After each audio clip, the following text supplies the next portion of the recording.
what up, guys? It's your boy, Joe Brooks, actor, author, entrepreneur, producer, and talent manager, and you're listening to the one and only Still Toking with. Hey everyone, this is Rich Ramon, and you're listening to Still Toking with. Yeah. Hi, this is Maurice LaMarche, and that name will mean nothing to you, nor the sound of my voice, unless I become the brain from TV's Pinky in the Brain, or Calculon, the star of all my circuits from Futurama. Oh, Lord, there's a bottle, so from Futurama. And you are listening to this, and you are listening to Still Toking with on the Dorkening Podcast Network. So come on, hey. Step it off, break it down and lose it. Come on, hey. Follow us to the new revolution. Come on, hey. Step it off, break it down and lose it. Come on, hey. Follow us to the new revolution. Hey everybody, you know what time it is. It's time for another kick-ass episode of Still Toking with. You know who I am, so I'm not going to introduce myself, because if you don't know who I am by now, then, you know, I don't know what to tell you.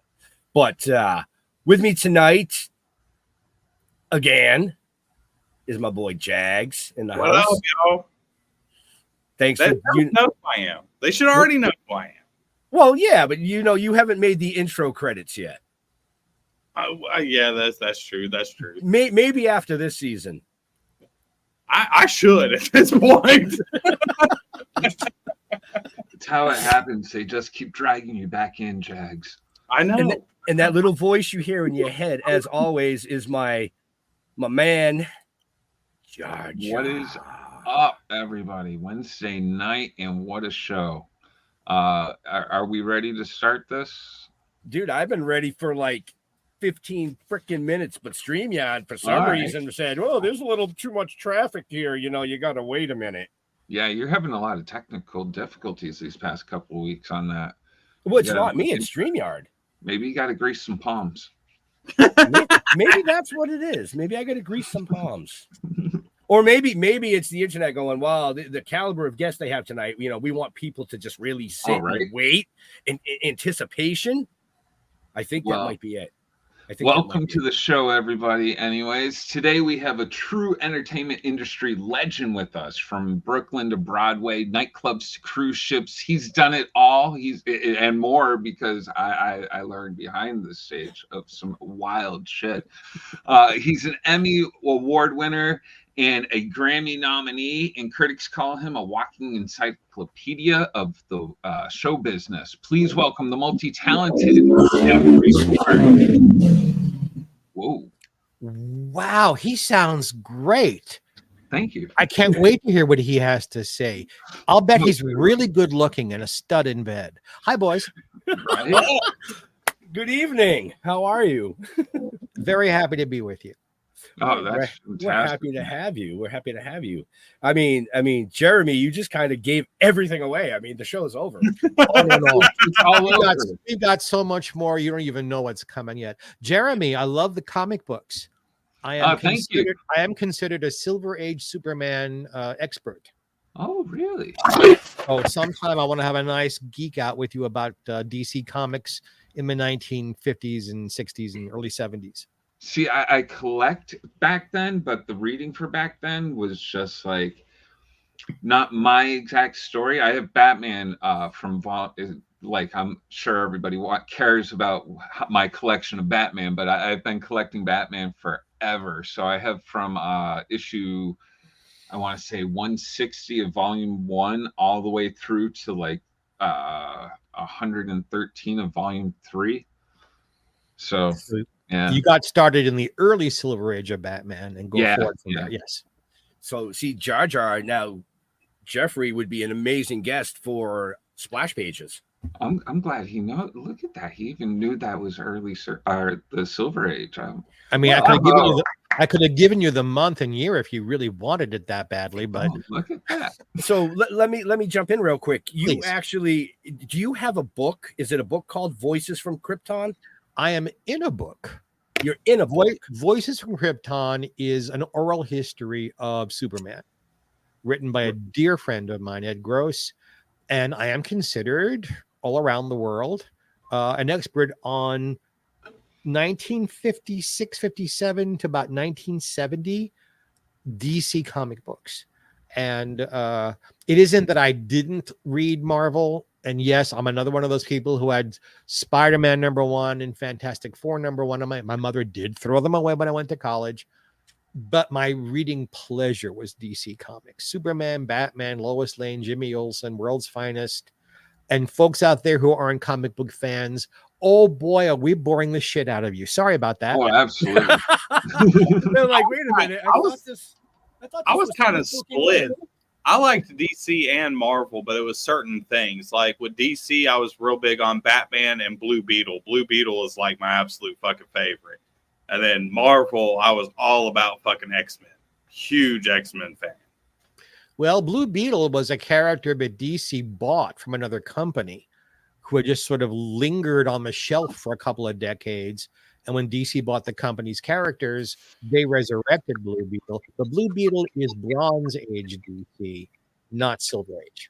Oh, that's cool. I did not know that. I read the comics and I loved the character and I loved everything about it, and I became a huge Blue Beetle fan. He's a damn nerd. I am. It's why he smokes the cigar to throw us off track. I may not look like it, but I am a huge nerd, and my wife could tell you that I am. Well, see, you said the word wife already. You're not exactly a nerd. You're actually married to a woman. Yeah. I assume you have relations. All in the geek realm. So you're not quite the comic book nerd. Yeah. Okay. Yeah. You're spending Friday nights home where they're spending it at the comic book store. Hells to the yeah. So, like I said, Jar Jar, I mean, I'll put you in touch with the gentleman that can get you in touch with Mr. Mark here to get him on Splash Pages, because I'm pretty sure you guys could totally nerd out. I would love to. Oh, and but we're doing this show now. Oh, that's right. We are. Oh, we absolutely are. Drew, we have a guy on our show that's like an encyclopedia like yourself. Ben, kick the door in. Go right into it. Kick the door By in. the way, yes. Watching the opening, it was nice to see that so many of my friends have been on this show too. So that was cool. I was like, oh, okay. I'm in good company here. Yeah. Oh, yes. Yeah. And we'll make sure that you make the reel for next season for this one. Cool and fucking groovy, baby. All right. All what right, part of my career or personal life do you want to talk about today? Well, Jags told me to kick the door in right away. So I'm going to go right into it. So as you said backstage, you are gay, which is awesome. Freddie Mercury. Yes. Freddie Mercury. Yes. How did you guys meet? First? Like, how did this come about? Like that? That's, how the hell did you bag Freddie Mercury? First of all, he bagged me. Thank you very much. Yeah. Meaning it was his idea, not mine. Freddie was in New York. I was doing off Broadway and nightclub work all around New York City, and Freddie came in from London right when Bohemian Rhapsody was coming out to promote it. So he was on local television in New York. He was doing interviews for different networks from New York. Now in New York City in the middle and late 1970s, there were so many places to be naughty. I could fill 2 hours just mentioning the names of the places. And Studio 54 was, of course, one of those places. Yep. Studio 54 was as wild as you've ever heard stories told about it. Yes, it was that and more. Where else can you walk into a nightclub and have a mound of cocaine on every table waiting for you for your pleasure? So Freddie and I met in a place, just so I don't get sued by people who are associated with any one place, a place like Studio 54. And we were both drinking and smoking dope and doing cocaine. And he was, I'm assuming, lonely. He wasn't the huge name yet he became. And there's a wife. Look at that, right behind Jack. That's not my wife. That's my roommate. Shh. Shh. Divorce papers in the South come out for less than that. Shh. Yeah, that is not my wife. All right. Okay, and you understand that woman, whoever she is going to sock you right in the jaw for the way you just said that. That's fine. Because your entire tone was, I wouldn't nail that. My wife's better looking than that. So send your letters to Jags DeVille, care of this station. We started talking. He was enormously good looking. He how do I put this? He reeked of sex, meaning he reeked of hi Richard. Wow. Nice to see you too, Richard. He just reeked of sexuality and sex and pheromones and testosterone, and I found him to be very masculine. There are people out there who like live to hear about his sex life, and they've contacted me through the years, and they want, blow by blow, no pun intended, discussions of what it was like to interact with him on a sexual level. I mean, Jags might want that, but I'm just to get you're to good. point. You're good. Yeah. Okay. I'll say this. Naked, he was as good looking as you thought he would be. He was as hot in bed as you thought he would be. And the nicest part, yes, there is something nicer than that. After our encounter was over, rather than dismissing me or like, well, had a great time, leave now. Did you have a good time? Is there anything we need to do to make sure you had a good time? How far away from here do you live? Do you need money to get home safely? He was so concerned for my pleasure, my safety, because we're talking, 4:00 in the morning in New York City. He was so human about it afterwards. Yeah, what we did was hot and, fantasy fulfilled kind of thing. But what sticks with me, thank you, Richard, what sticks with me is how nice he was. He took something that was pornographic and then made it real and nice. And, yes, I can, when pressed, tell you about the sex, but while that's a happy memory for me that I sometimes enjoy thinking about when I'm all alone, if you ask me about him, what stays with me was how nice he was. And he was his energy that took naughty night in New York City in the wee small hours and turned it into something memorable, human, and forgive a stupid word, lovely. That's not a stupid word. Not a stupid word at all. So that's the event. I mean, when we were backstage and you brought it up, I kind of was like, wow. Freddie Mercury. He's not the only celebrity I've ever played with. I think the reason people go like Freddie Mercury is me. Like, you got Freddie Mercury? Like as though I'm somehow not on his level, like he was up here and he looked down at you, and well, yes, at one point he was looking down at me, but that's besides the point. I think that's an innuendo.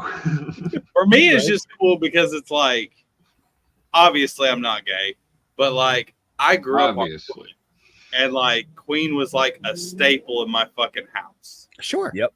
And like everybody's always put Freddie Mercury on this, like, giant pedestal, and I do too. He's probably one of the greatest performers that ever fucking lived. He was an incredible showman and talented. And as far as like musicianship, he's one of the best. You put him up there with him and David Bowie and Elton John, like they were fucking musicians. They were showmen. They could do fucking everything, and that I respect. Like that shit is fucking amazing. He knew how to please. He was a great dancer. He had great energy, and I hear that on stage he was even better.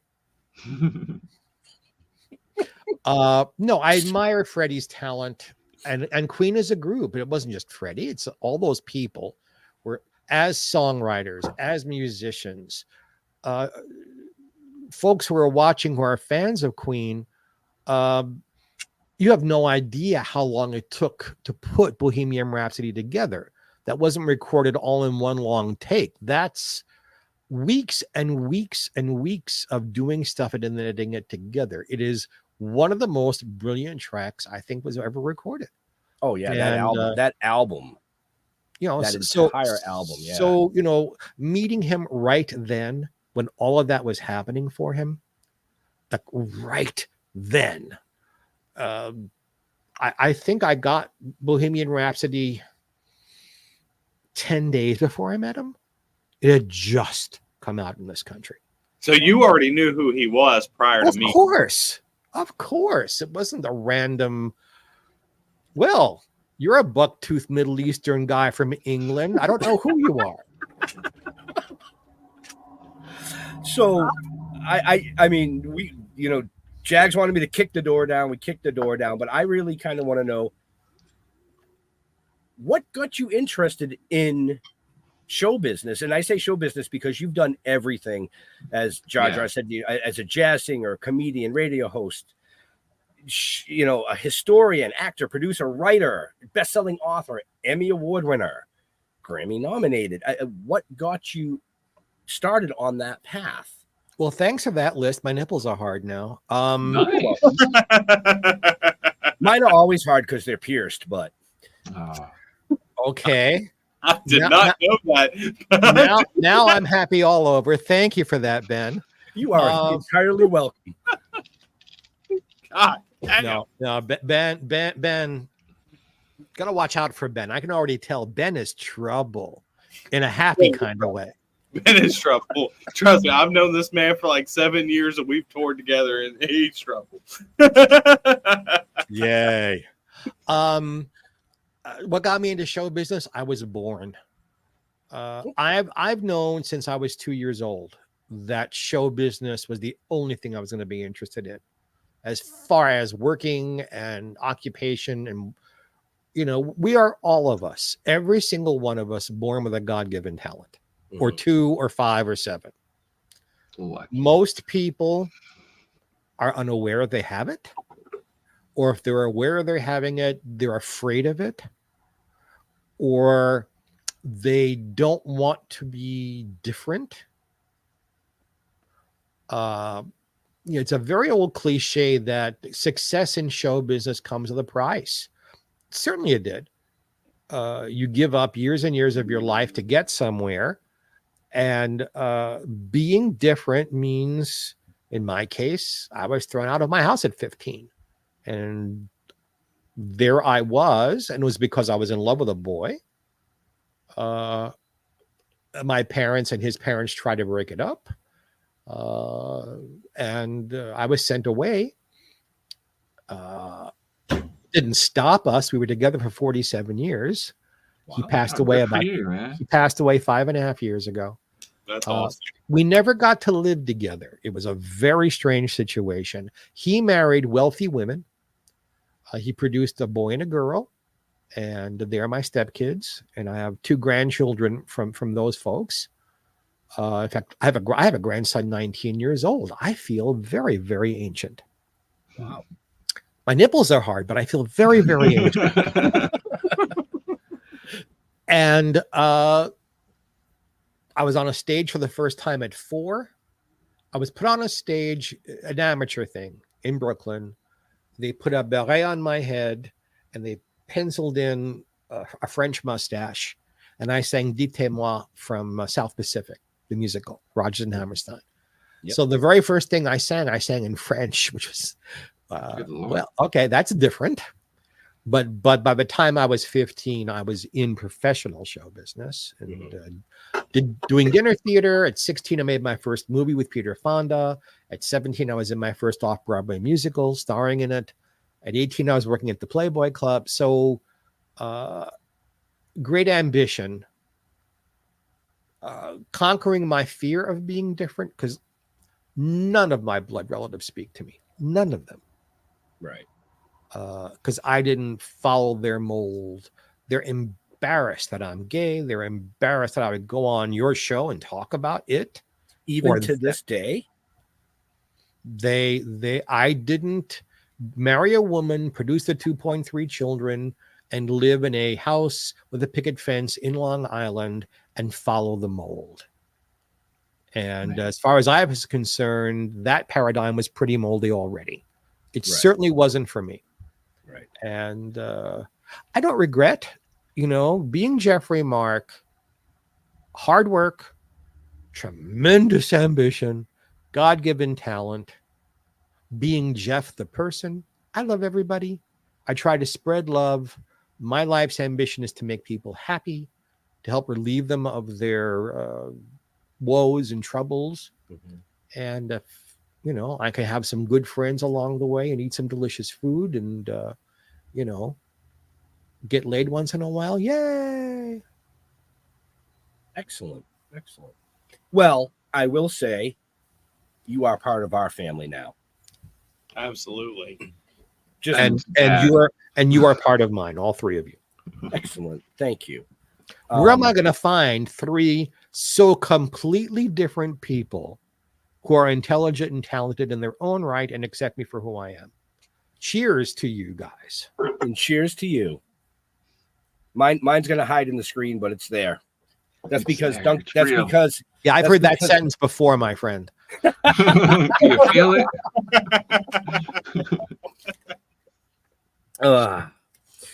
Anyway.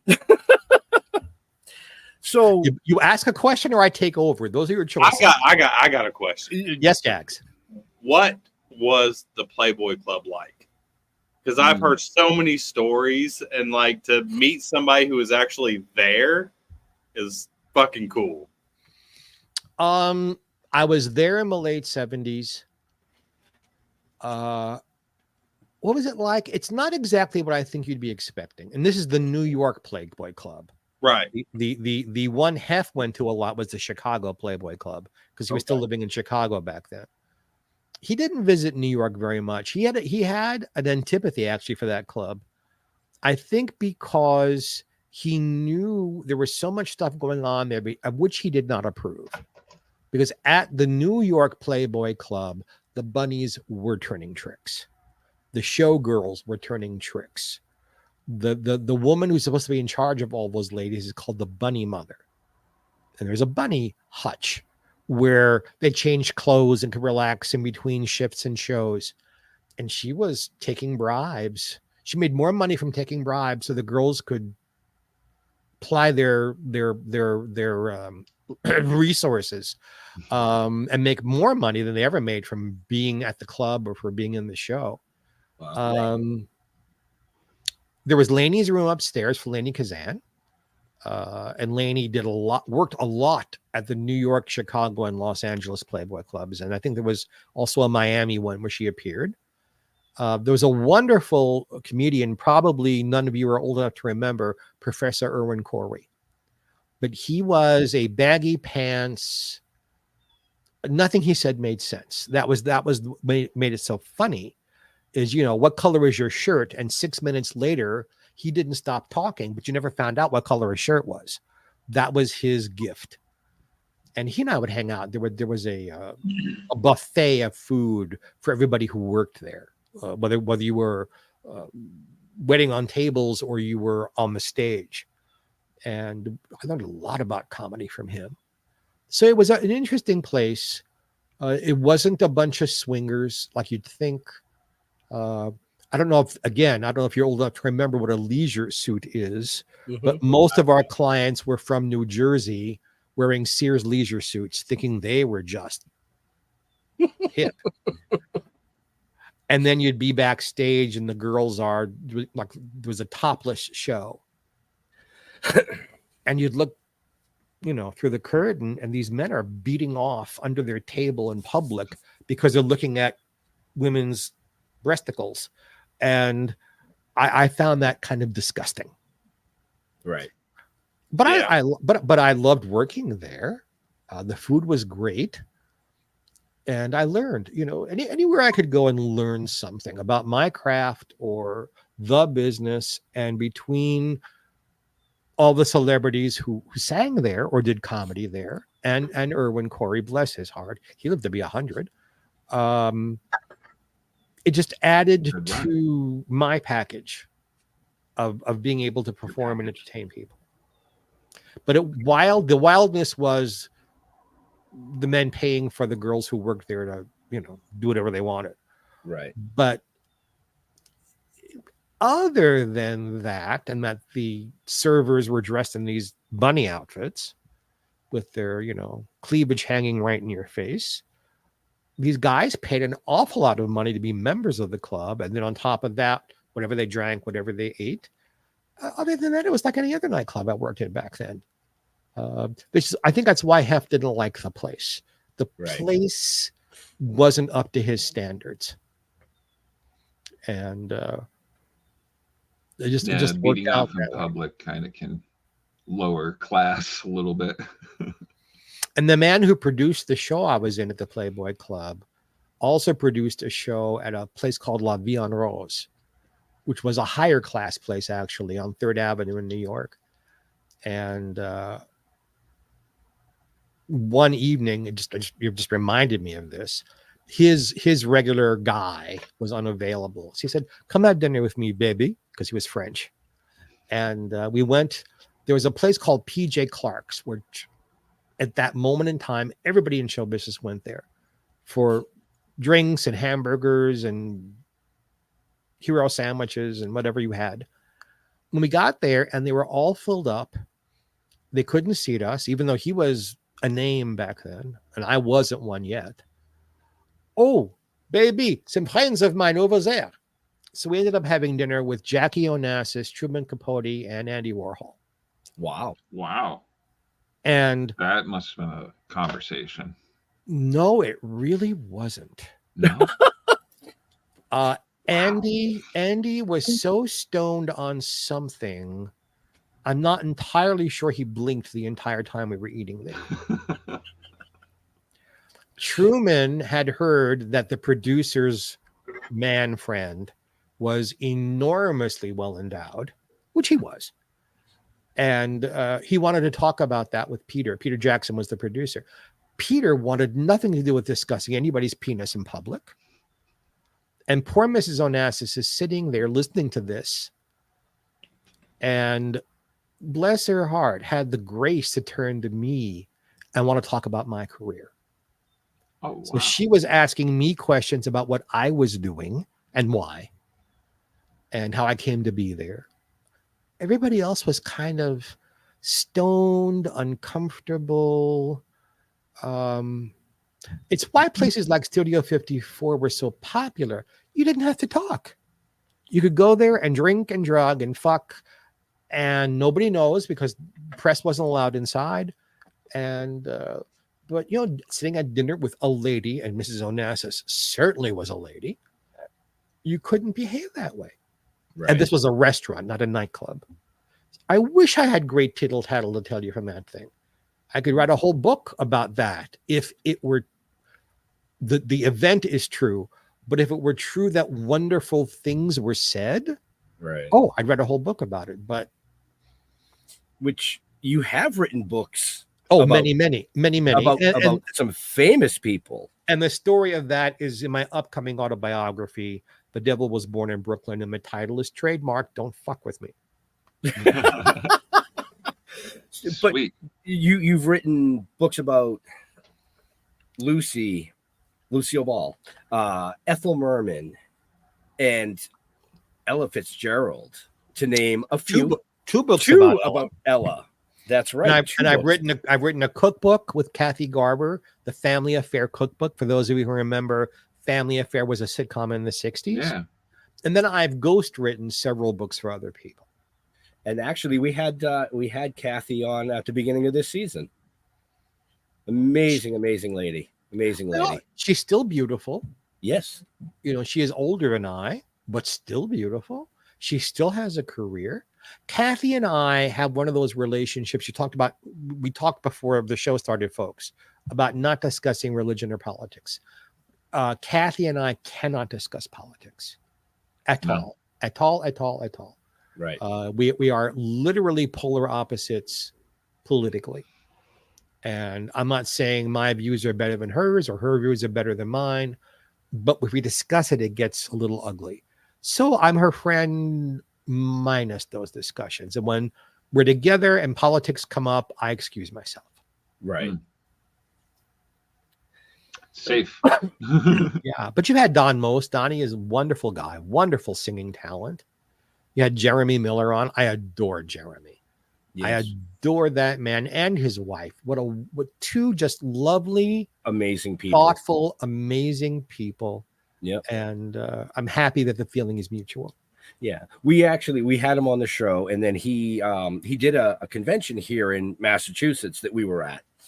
It's a funny story. So we were across the street from the convention it was down the street, getting Dunkin' Donuts. And I look over my shoulder, and here comes Jeremy in his trench coat into Dunkin' Donuts, yes, to get his coffee. And I'm like, oh, hey, how you doing? Because we had never physically met. It was a lot of this, because his talk show is actually on our network. So we have a lot of conversing. So anyways, he leaves, and I get in the truck, and I'm driving, and I cross the street, and I go, do you want to ride back to the hotel? And he's like, yeah. So we get back there, and his wife happened to be outside, and she looks and sees him getting out of a truck, and she's like, what are you doing?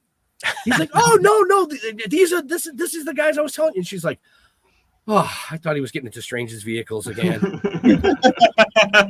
Jeremy is such an open soul. He is so filled with love for other people, and that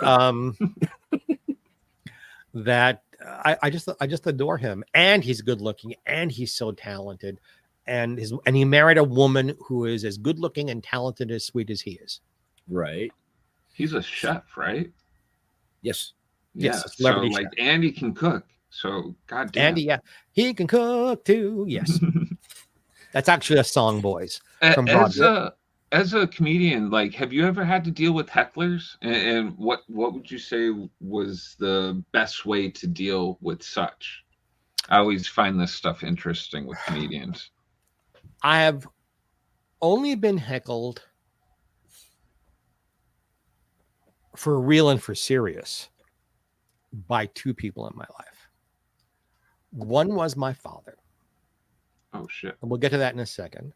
And the other one was, I was working on a cruise ship as a comedian and singer, and I was in Aruba, and the cruise director came over to me and sat down, and I was just having coffee. I love coffee. Send me some of that coffee your sponsor makes. I want to taste it. It looks delicious. Send me some. That's my fee for doing this today. I want coffee. You go, some coffee.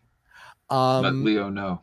And he said, congratulations. I said, why? He said, you're a cruise director. I said, I'm a what? Turns out, this is for Holland America Lines. Turns out that they were having some sort of confab, and every single cruise director in the company was meeting on a ship in Mexico. So for that week, all the ships in the Holland American Line were being run, the entertainment, by the assistant cruise directors. Well, there was one ship that had no assistant cruise director, and I had done so well for them that they flew me. He said, go pack your bags. You're leaving right now. And they flew me from Aruba to San Diego into a hotel suite where I could, catch my breath. And then the next day, a 10-day Mexican Riviera cruise where I was the cruise director.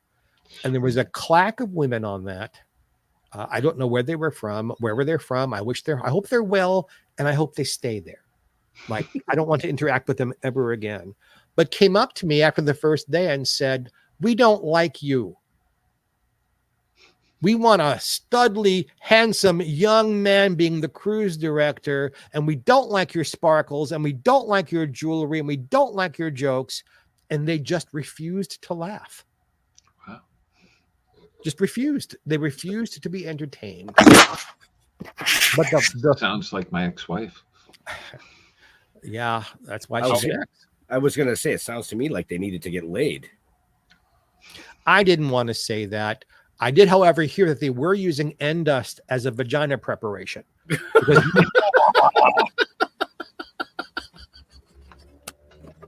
But that's just rumor, you know. Can't see what jokes they didn't like. Right? No, on stage, especially on cruise ships, I never use four-letter words. I don't know who's there. There are children. Oh yeah, I've done really well on cruise ships, so there's always a full house. And these days, they broadcast your thing all over the ship anyway. No, I would I say with you guys, or I would say at a party, or at the Playboy Club, or in Las Vegas. But no, in many places, unless it's an adults only thing, I don't. In fact, Ruta Lee, I don't know if you know who Ruta Lee is. Ruta Lee, okay. We had Ruta Lee show too. Okay, Ruta and I have been friends for 30 years. And we were there was a Palm Springs International Comedy Festival that I was co-producing and hosting a lot of the events. And we did a panel on women who are funny with scripts, not with stand-up material. And it was Dawn Wells, my dear, dear, dear, dear late friend from Gilligan's Island, who played Marianne on Gilligan's Island. Mm-hmm. And Ruta and Allison Arngrim from Little House on the Prairie. And Joyce Bulifant, who, if you ever watched the Match Game in the 70s, or she was all over everything. She played Murray's wife on the Mary Tyler Moore Show. Yep. So, okay. And she's still with us, and she's so lovely, and yay. And I asked them, what happens when a script calls for you to say something naughty or blue? And I just added in, I have never said on a stage a four-letter word ever. And we just said, oh, for Christ's sakes, Geoffrey, you're over 40. Go out tonight and say the word fuck. It's time for you. So that night, I was the opening act for two much, much bigger comedians. People who only do comedy. They don't wear the different hats that I do. And I told them what Ruta said. And I said, my answer to all of that is what happened to Jack Benny.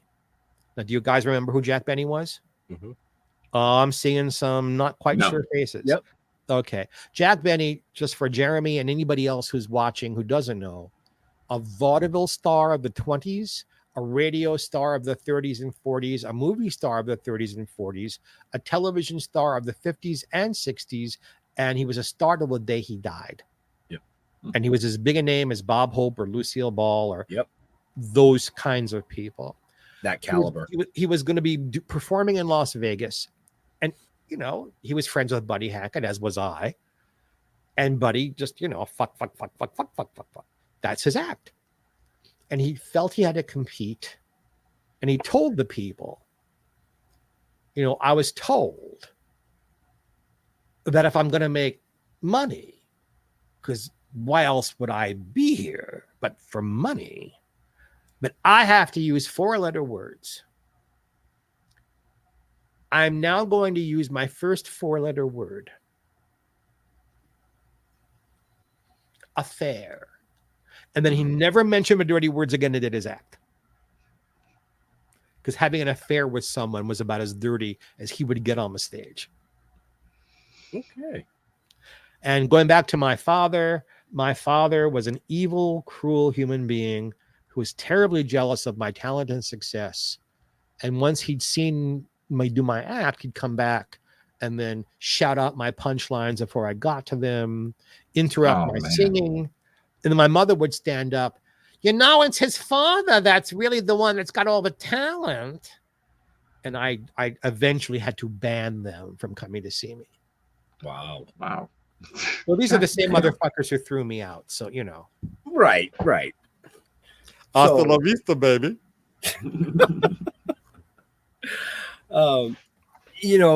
As a writer, and not just in books, you've written some things for television. And one of the things a lot of things for television. One of the things I really wanted to touch on, because we lost this gentleman in the past week, was Behind the Fame with Mary Tyler Moore and Bob Newhart. Yeah. I co-wrote and co-produced. No, that's not true. I co-produced and wrote that show. Right. And it changed my life, as a matter of fact. I was lucky enough to get both Marsha Wallace, who played his secretary, and Jack Riley, who played Mr. Carlin, his nuttiest client. They allowed me to come in their homes with a crew and interview them on camera. Wow. I think I was 20 minutes into interviewing Jack, where on camera he said, "You're wonderful. Would you have dinner with me?" And I'm not entirely sure, but I didn't go to dinner with him. I just dismissed the crew after we were done, and we went to dinner. Like with my partner, I became Jack's secret. So for 6 or 7 or 8 years, Jack and I were privately, I don't know, what do you call a couple who's a couple, but they're not a couple in public? And my partner knew about it and approved of it because we were 3,000 miles apart. Right. Jack changed my life. Jack got me into being a member of the Friars Club.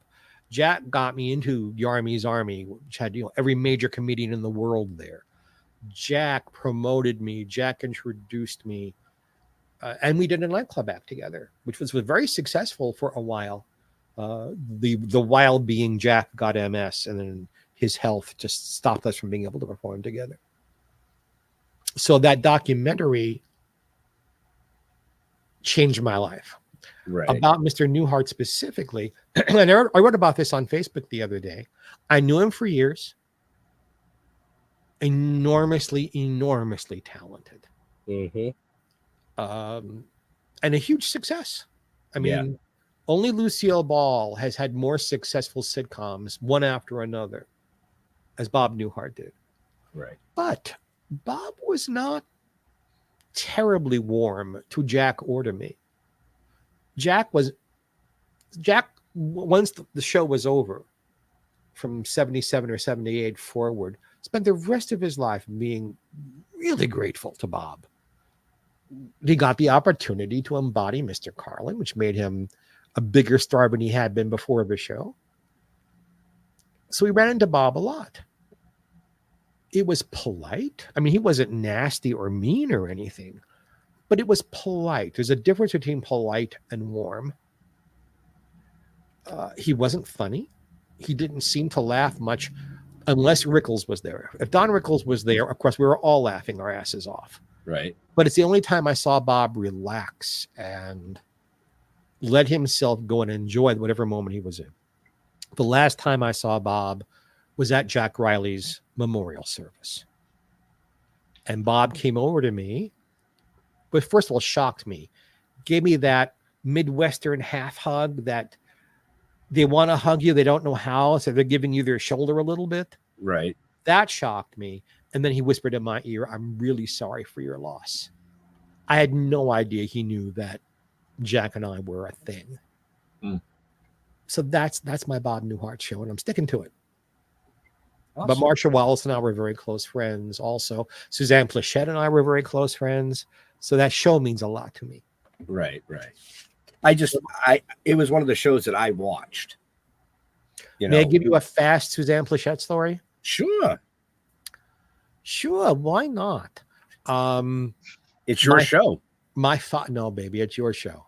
I'm just a clown who's here to make everybody happy. And boys, I can do it. So, come to the West Coast. My father passed away 3 or 4 days before Buddy Hackett passed away. And my friends at the Friars Club really pushed, go to his funeral. Get up from, do you know what Shiva is? Any of you know the Jewish religion at all? No, see, I'm also Jewish. That makes me even more of a target. Right. Sitting Shiva when father, son, brother, sister, spouse, or child dies.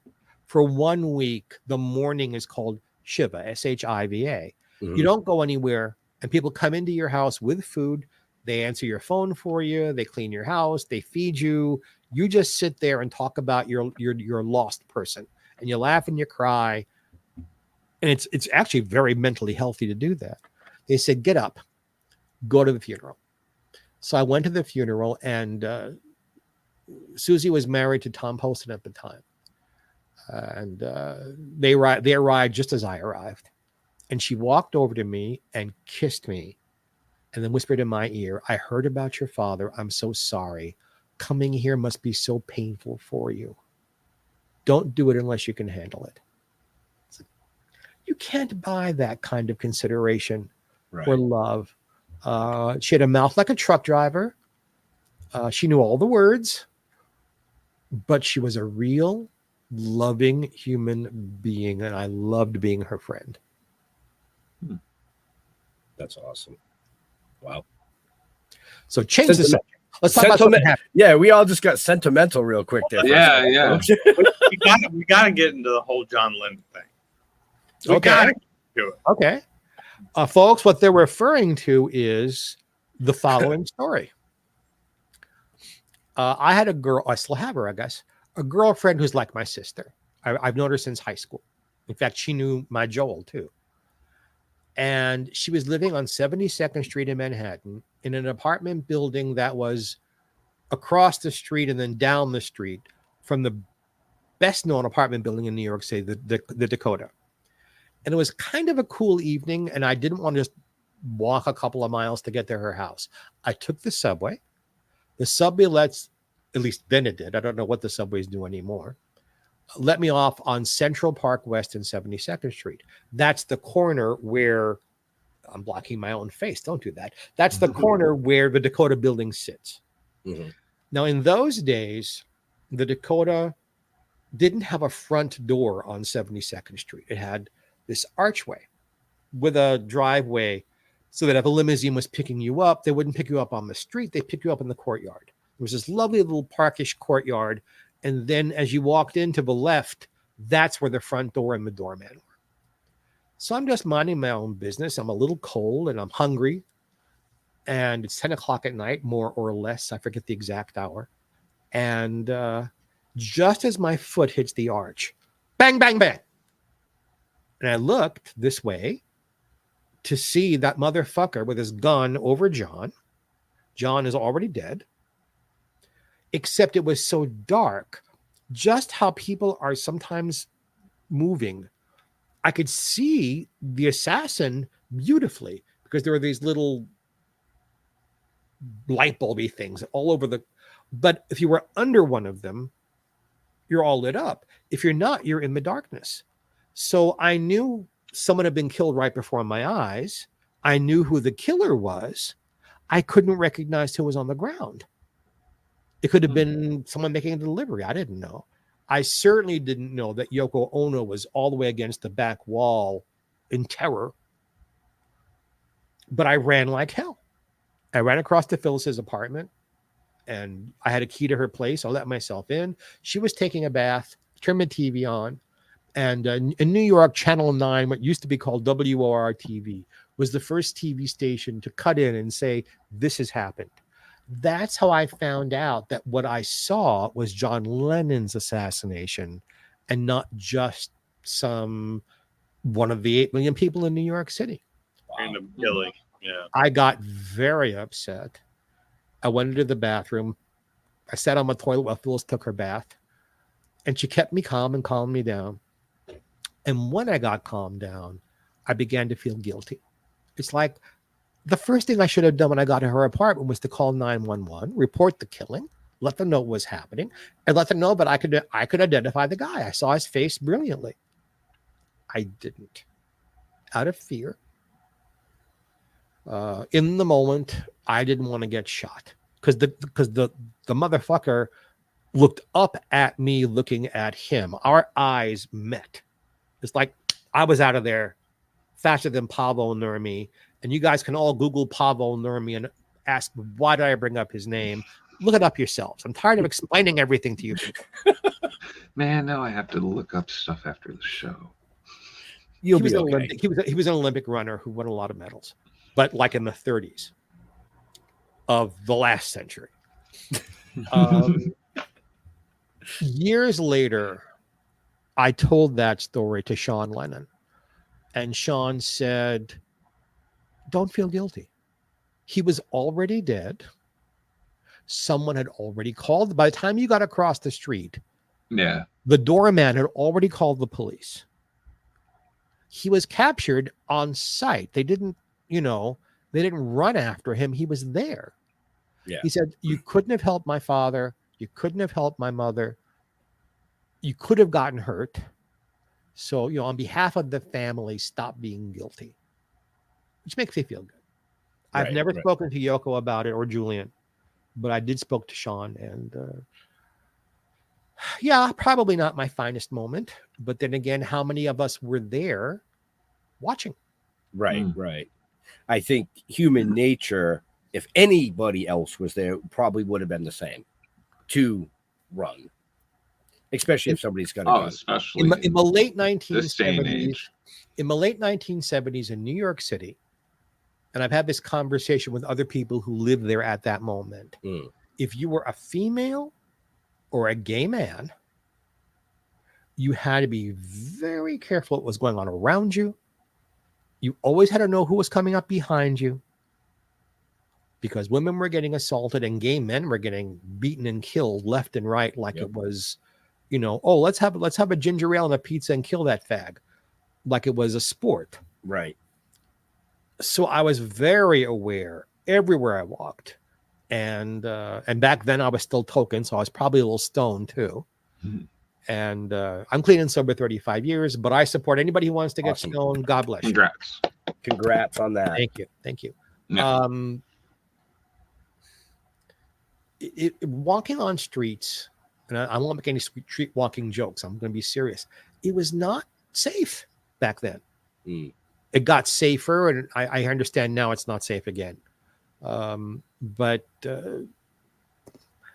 in my fantasies, I wished I could have had more courage in the moment, but I didn't.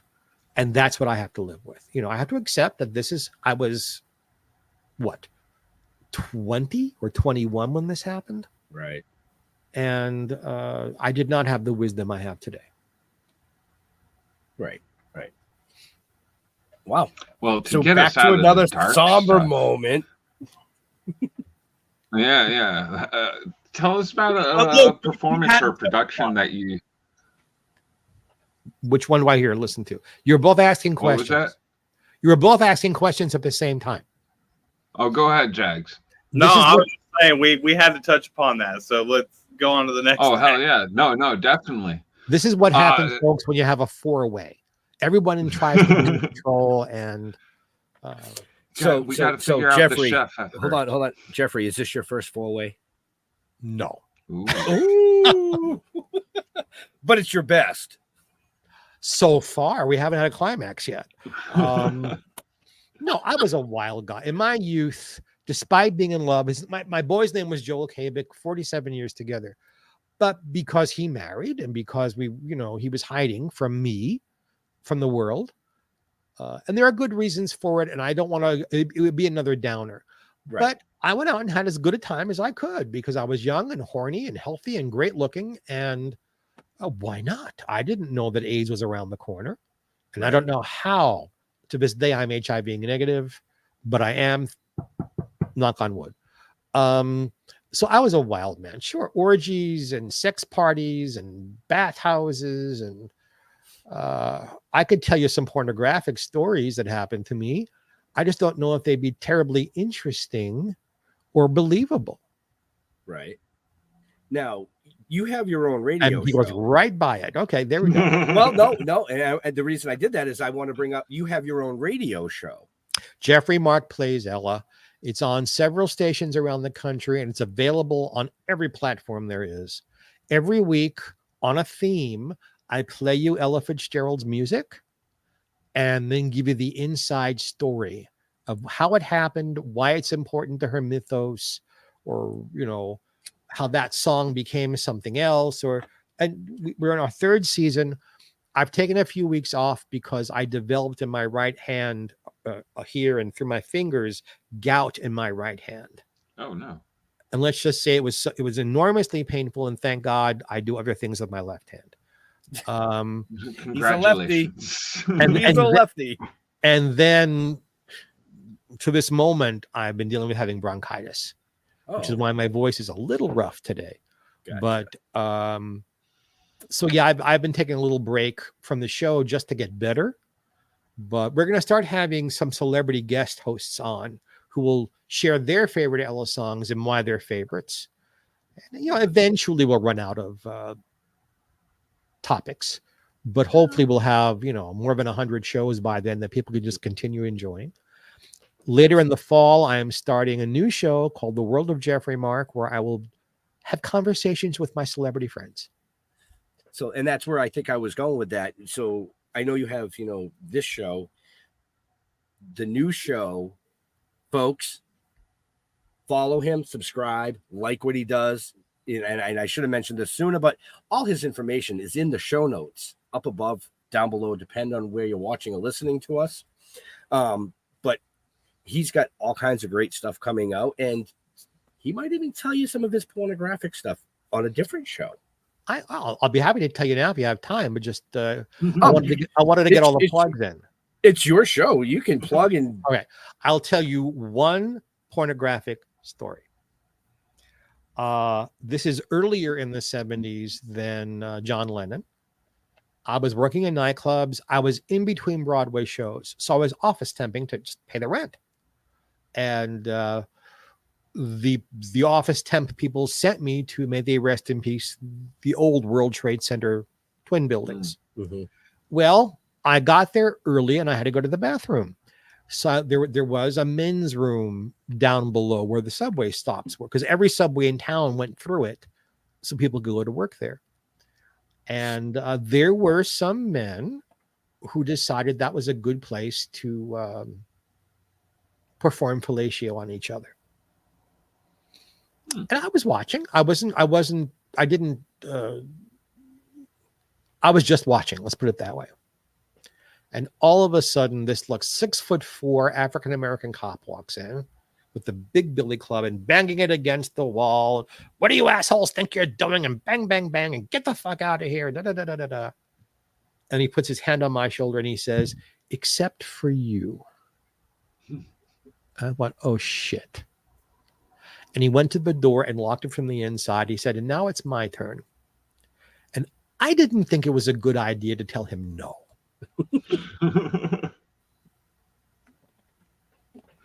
Well, officer. And let's say that a good time was had by all, no harm, no foul. And then happily. And Geoffrey got a get out of jail free card after that. Absolutely. The policeman is your friend. Oh man. When you're not out partying like this and all this crazy stuff, what does Geoffrey do to relax and just be like, you know what? You want to talk to Jeff the person. You've been talking to Geoffrey Mark. Now you want to talk to Jeff the person. Yeah. Two different people. I don't have jewelry on. I don't have sparkles on. I'm usually half naked because nobody's here. I still read comic books.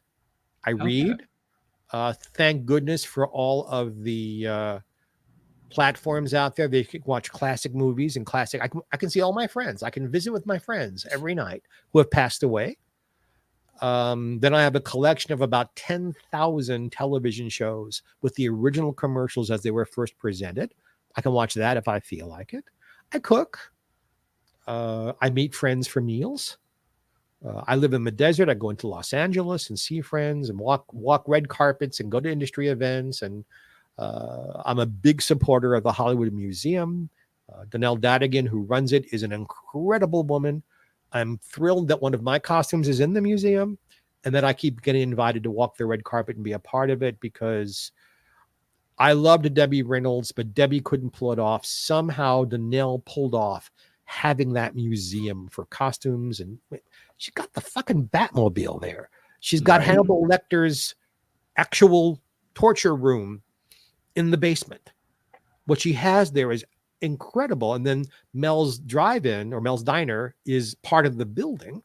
And it's right there in the heart of Hollywood, just down the street from Grauman's Chinese and the theater where they have the Oscars. So it's really, if you want to really smell and touch and taste Hollywood, go to that museum. And if one of you four comes to the West Coast, I will get you in for free and give you a private tour. Oh yeah. Oh yeah. Now my nipples are hard. Right? I love equality. Let's have everyone who's watching us, just go like this. We shall all get our nipples hard and smile. I'm a little older. Hold on, they're down here. Say, I don't believe that about you one tiny little bit. You're the guy that's got the muscles. Well, 37 True. years in construction. I think Kelly said hello real quick. It came and went, but thank you. Yep. Yeah, I popped that up on the screen. I saw it. No, it's nice. It's nice. Yeah. Kelly Matlack. Thank you, Kelly. It's nice to know you're looking at us. Yeah. I mean, we've had a ton of viewers. Nobody really in the chat. I think they're just all sitting back going, what? Kelly's my personal assistant. And yesterday was her birthday, by the way. Okay, here we go. Happy birthday to you. Happy birthday to you. Happy birthday, dear Kelly. Kelly. Happy birthday to you. Yay! And you had Geoffrey Mark sing happy birthday to you. Look at that. Only on this show would that happen. I know. That's because he's part of the family now, folks. In case you missed it. I sang through my bronchitis just for Kelly. You did. So, I mean, we're over an hour, but we still have time for I'll stay as long as you want me. So the books I've read, getting scared for everybody. 2 books about Ella Fitzgerald. Yep. The most recent one is Ella, a biography of a legendary Ella Fitzgerald. The Lucy book is, you're welcome, Kelly. The Lucy book is a compendium of Miss Ball's television career from live TV till she died, with a foreword by Steve Allen and a foreword by Lucy Arnaz and Desi Jr. The new Lucy book is coming out next year with new interviews, a new foreword by Fran Drescher, and we're adding in her movies and her radio shows. I'm adding in her radio shows and her films. So hopefully it'll be her entire career between 2 covers with lots and lots of photos. It'll be a much bigger book. Ethel Merman, the biggest star on Broadway, was about the legendary, the greatest female musical comedy star on Broadway. Star 15 hit musicals, who introduced over 40 songs that became standards on Broadway. And then my autobiography is coming out next year, and it's going to sizzle because I tell everything. Right. I just want to touch back on the Ella Fitzgerald. In addition to the regular books, I was told there'd be a deluxe edition with 2 CDs. Edition. Yes. What I did was Ella worked for 3 or 4 or 5 different recording studios through the years, different labels. They're all either owned or controlled by Universal Music now. So all of her music is under one umbrella. Mm-hmm. And I went to them and I said, look, this book is coming out. I would like to include some music in it as a deluxe version.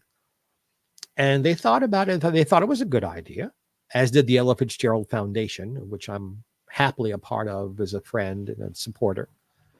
And but you said, why don't you come up with something new? Because I've written the album notes and chosen the songs for a dozen Ella Fitzgerald CDs. And I was just going to have them, let's pick one I've already done and put it in the book. They said, no, do something brand new. It would cost us the same amount of money. So one CD is all of her studio work from 1935 to 1990, what I think is the best of the best, sequenced in just the way she would have sequenced them. Because towards the end of her life, I was choosing the songs and sequencing them for her in her concerts because she was getting old. Mm-hmm. The other CD is the same vision, but it's her live concerts from the 1940s until the early 80s. And again, chosen just the way she would want them. So for people who buy the deluxe edition, those 2 CDs are in the book. And the best part about it, the proceeds benefit the Ella Fitzgerald Charitable Foundation, which is a wonderful organization run by dear friends of mine, and I wholeheartedly support it.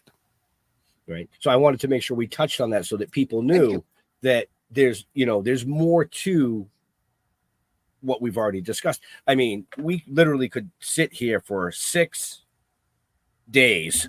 Oh yeah, we haven't even discussed the shows I wrote and produced for television. Right. We haven't talked about my acting career really at all, or right. My work in summer stock, or the 100 celebrities I became very good friends with, most of whom are gone now, unfortunately. Yeah. Bob Hope, please. Bob Newhart being the most recent one. Right. I never got to meet Bob Hope. I know his daughter Linda was a lovely woman, but no, happy back again. I know you're running out of time here. And, no, I mean I can go as long as I want. Okay, I've heard that about you. Yes. That's yes. I'll just. That's what that little blue pill was for at the beginning. I didn't know. Oh, you know what? You're so lucky I'm a guest and not sitting there with you, because I have answers. You guys give me such wonderful straight lines, and then 17 punchlines end up in my head, and I'll let that one go. But just be careful in the future. So you've met and worked with such a variety of amazing people in Hollywood and Broadway. And is there anybody that you haven't worked with that you would like to work with? Who's still alive? Yeah. Yeah. Let's go with the alive part of it first.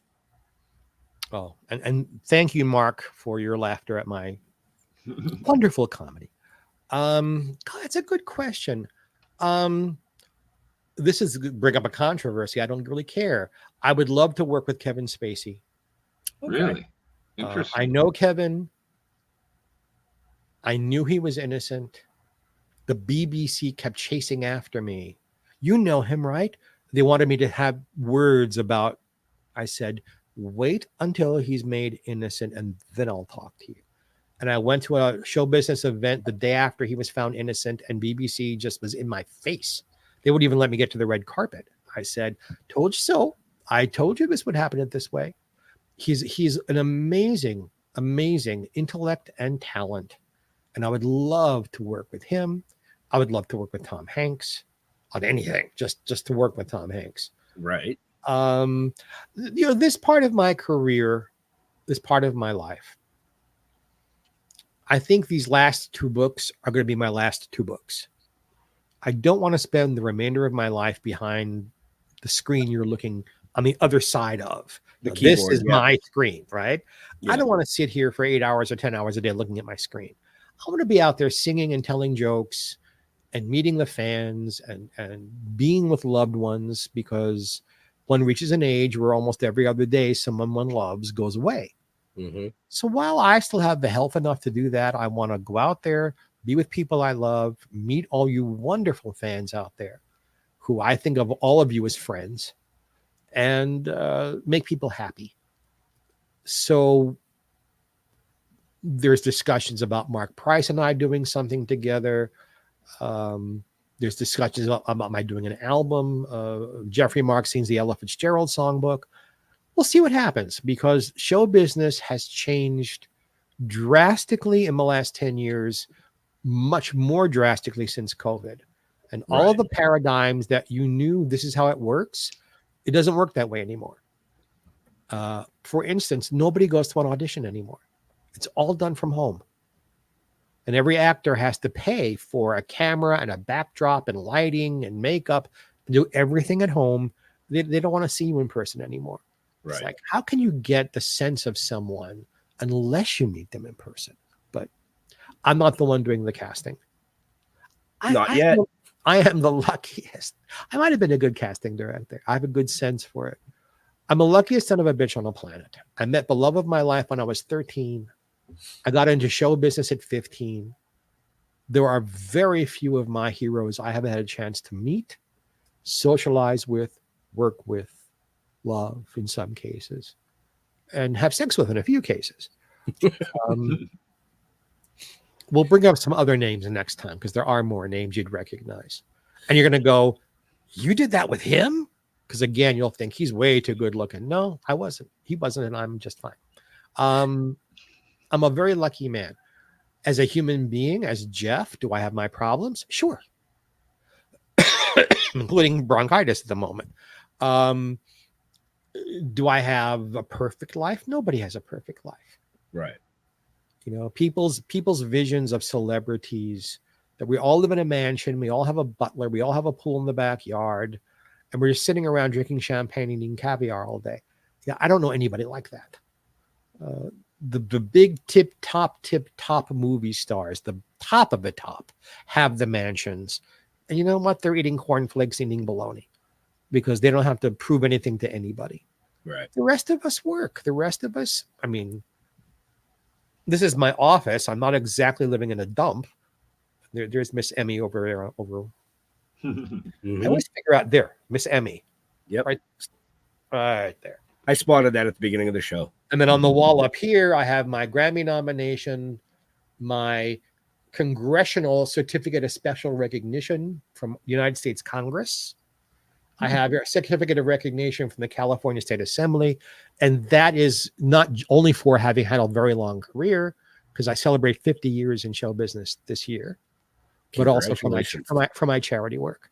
And I'm very grateful that was recognized, but also hopefully that it will spur other people to do charity work of your choice. Right. Giving back. Always. Back. Well, if you don't give back, you don't deserve to have. Right. Folks, I said giving back, not giving it from the back. Just saying. We always end up back there. Yeah. Well, it's Jeffrey's fault. If you don't give it from the back, you don't stay in relationships very long. Because in the gay world, there are about 400 million men who are in the baseball game of sex are catchers, and about 6 guys who are pitchers. And they're very busy making everybody else happy. Kelly is asking what my favorite... I'm so glad we're learning about baseball today, too. You wouldn't think I'd be a baseball expert, and there it is. There it is. Kelly's asking what my favorite musical... Kelly, I assume you're meaning like being in a musical on stage, which one I enjoyed doing the most. Different ones for different reasons. I did a production of Where's Charlie with Joel, where we in fact, the man who directed it died yesterday. We were allowed to take a speck of the script and do 10 minutes of physical business with it to stop the show. And creating that was one of my happiest moments in my life because we were doing it and it was with him. As far as a show being fun to do, I think a funny thing happened on the way to the forum because again, in summer stock, I was given the luxury of a director who, as it turns out, couldn't stand me because I was Jewish. Terrible anti-Semite, but appreciated my talent and let me explore things and expand things and cooperated with me. So I think those are the 2 favorite musicals I did. The favorite musical I did in New York was probably the Greenwich Village Follies.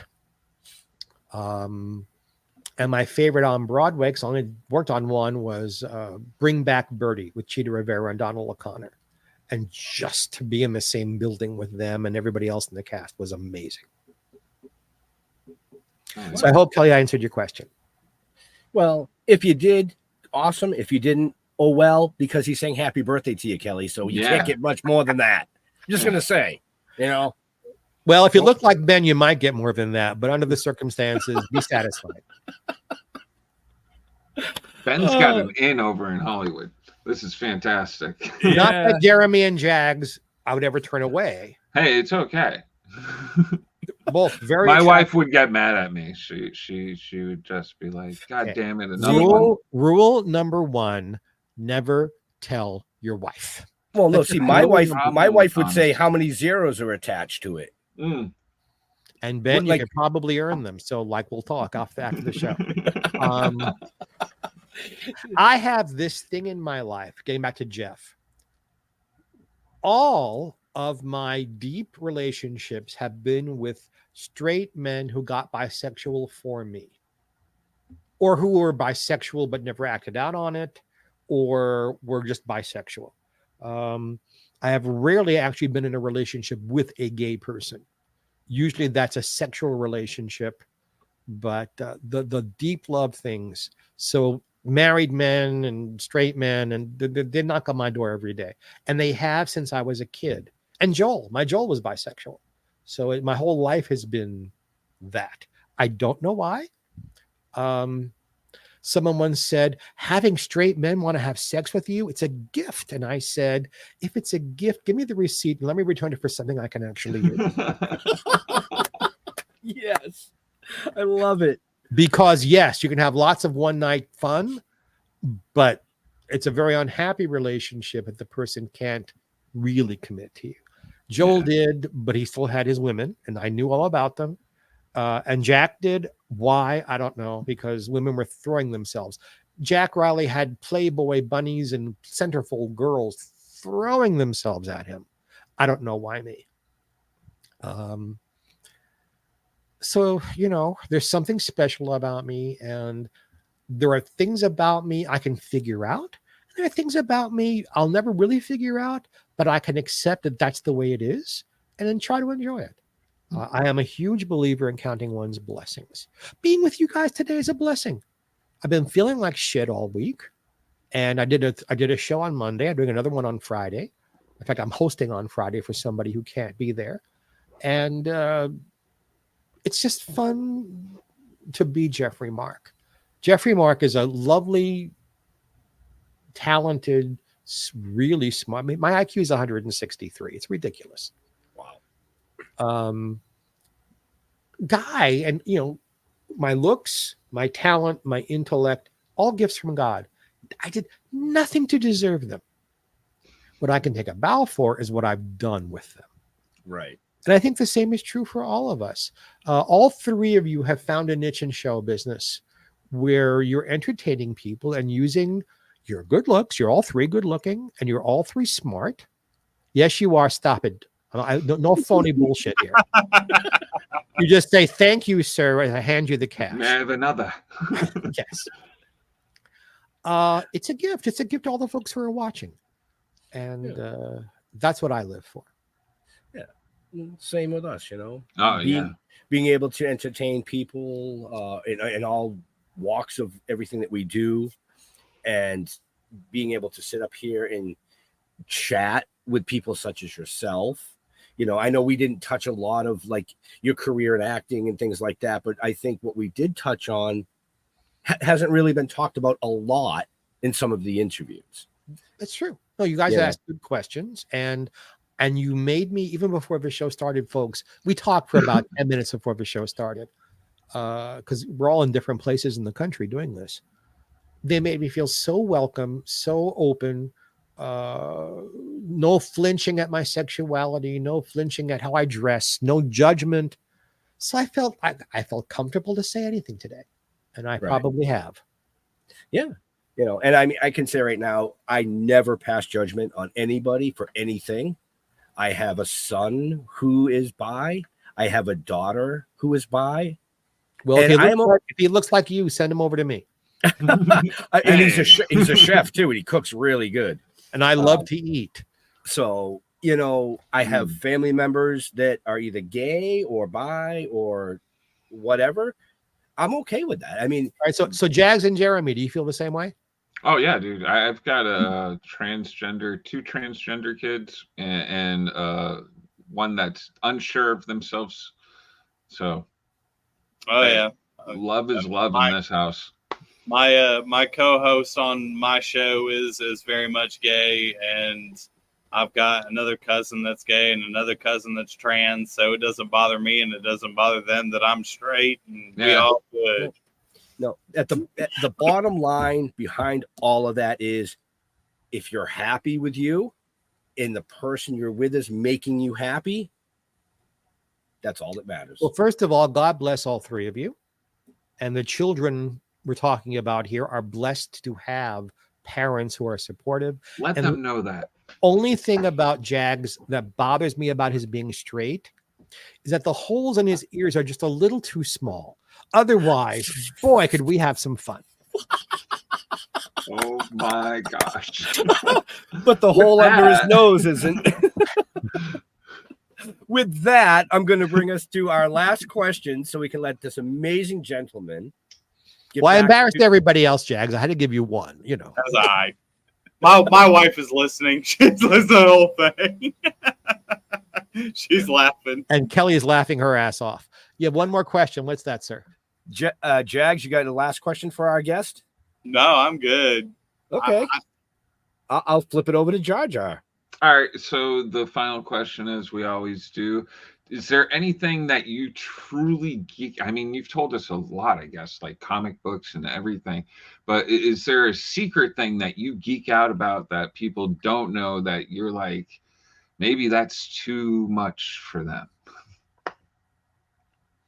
I mean, other than what I do sexually, I can't imagine anything in my personal life that would be too much for. Well, you know, I feel that way, that I'm not too much, but you'd be amazed how many people are afraid of me. People don't like that I don't fit whatever box they're in. And there are people out there who, when they find out that I'm Jewish, are resentful and hateful. There are people out there who don't know I'm gay, and when they find out, they're resentful and hateful. I was talking with a high school classmate last night about our teacher's death. And we were talking about how few of my classmates through the years have stayed in touch and don't seem to, they're almost resentful I've been successful instead of enjoying it and like, oh, good for Jeff and yay. It's like, who do you think you are? It's like, I don't think I'm anybody. Why would you even ask that question? But I collect TV guides. I collect comic books. My home is filled with Eastern European crystal and china and artwork and things that I inherited from my family. I eat too much or I eat the wrong things, so I carry extra weight that I'm not exactly proud of. But some people like that. In fact, I get hit on more when I'm a little heavier than when I get thinner. I had to let that one go. No, please. No. If you got a punchline, go for it, man. I was going to say, hey, more cushion for pushing, baby. Yeah. As a matter of fact, I mean, I'm sure the specifics of what my sex life have been might bother some people. But the same is true of you guys. If all three of you were injected with truth serum and they said, all right, how big is your dick? How many times did you have a gay experience? How many times did you cheat on your wife? How many times are you molested? And all those questions don't portend to all three of you, but I'll bet at least one of those questions would pop up with an answer. It's like, when I do shows in nightclubs and theaters, I always do a Q&A afterwards. Inevitably, somebody wants to talk about Lucille Ball and Desi Arnaz and their marriage. And they push. Well, I heard he did this and she did that, and he slept with this and she slept with that. And I said, first of all, why do you need to know that? We don't watch I Love Lucy 70-something years later because of what either of them looked like naked or who they slept with or what unkind word came out of their mouth once when they were having a stressful day. And if you want to know what's going on, I'll say the same thing I said to you guys. I tell everybody, go into your own neighborhood, knock on the door, have a truth serum ready, inject it, sit them down and ask them the same questions, and you're going to get the same answers, but the names won't be famous. Right. Well said. It's no one's business what people do for sexual fun. I'll talk about it in the big picture. I'm not ashamed to say, if you would ask me, what do you enjoy doing in bed? I would use all the right medical terms and say, well, I enjoy this. But what did you and Freddie Mercury do together? You're never going to find that out. Unless you take me to dinner and flex your muscles for me. Then I will. I'm sorry, what was I saying? See, Ben, you came across something. A flexed bicep, large or small, a flexed bicep instantly makes things happen. And it's been that way since I was a little kid. I didn't even know why. I felt this tingling down there. The Muscle Beach movies drove me out of my mind as a kid. So you can't watch wrestling. Why not? Or is that porn for you? Mention a wrestler from the late 70s and early 80s that I didn't have sex with. Whoa. We even get into wrestling. Okay. Yeah. We could be here for a lot longer, folks. So have me back and I'll talk about that. I don't mind mentioning names because they're all dead now. But no, they're in the late 70s and early 80s. The people who did porn and the people who were professional wrestlers, when they came to New York, they all congregated at one gymnasium in Midtown Manhattan. I won't say where it is because it's still there and I don't want to smear their name. And there were performers who did live sex shows, and I would meet them and I would meet the wrestlers at the gym, and they were very happy to have company of someone like me who wasn't there because they were famous, who was there because I understood that they were lonely. New York City can be a very lonely place if you're there for business and you're not staying in the ritzy hotel. You're staying just in a clean place to stay while you do your business. And I got to eat dinner and hang out with and have sex with a lot of these people. And that is all going to be in his book. It's all going to be in the book, yes. It's already in the book. I've got like 2 days of writing left to do, and the book is finished. And everyone's staring into space. Jags now that Jags it's getting to be dark out, he puts his sunglasses on. No, it's getting dark, and I'm about to have to bail because I have another show to do tonight. So I'm actually gonna wrap this up. Folks, if you want to know anything else about Geoffrey Mark, the show notes are up above or down below. Watch for his newest books coming out. I'm available on Facebook. I'm available on Instagram. I'm available on X. And I answer every question asked of me, as long as it's not impertinent and stupid. Right? Don't ask me how big my dick is. I'm not going to answer you. No, you have to take him to dinner and flex a muscle for that. Yes. Absolutely. I don't think that's too much, really. So it's not like I'm asking for cash. Jags. What up? Y'all can catch me every Friday night on Hellfire Entertainment on Sound Injection.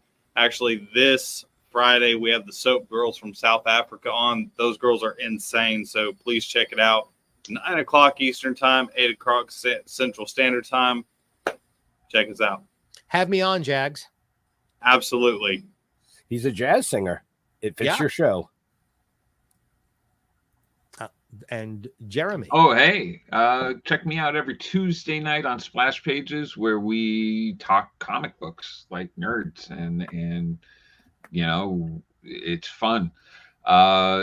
Every Wednesday I'm here usually nowadays with these guys, except for next Wednesday. Here we're on a break.